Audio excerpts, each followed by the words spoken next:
Zapíše krůtu. Viktor říkal, že ten jeho bod validní nebyl, a mě prohlásil, že validní byl.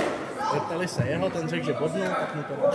Ale 8-8, já jsem to kurva měl mít, nebo 8-7, já jsem to kurva měl mít. Bočkem jsem měl 8-8. Pak jsem byl drzej, chtěl jsem nohu a on udělal. To je přesně, no, takže jsme teda zradili Tomášovi. Ale já dělal, nebo aby si na to dal? Aby to robil.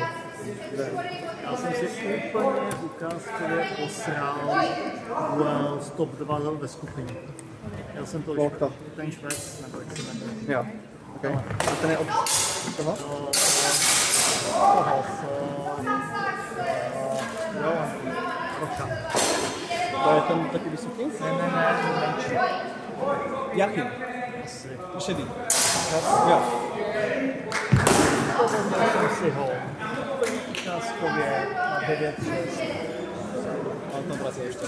A pak jsem tady jako úplně zgodnul a říkám, tak to dokončím nějaký jsem ty vole. Dostal jsem 2x CR, začal jsem. Surá, ty vole. To bylo na hlavě. No, přesně. Poštěnka a druid. To je dobré.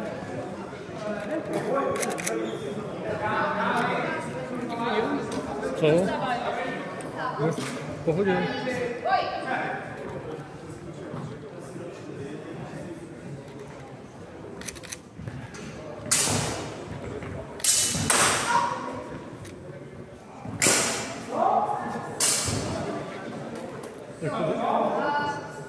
Jak to by to viděl zatím?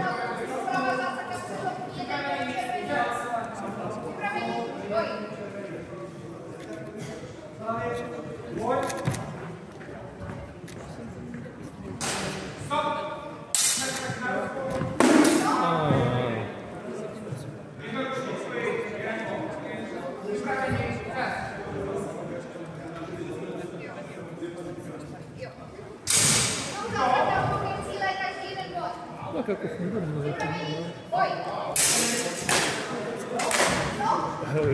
Tohle bylo hezký. Jako bylo, ale bylo to hezký. Jo, trefil se.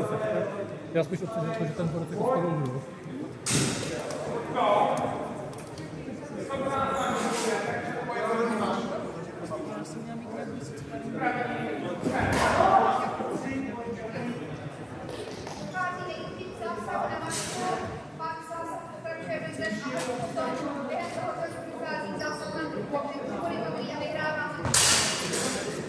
Tohle bylo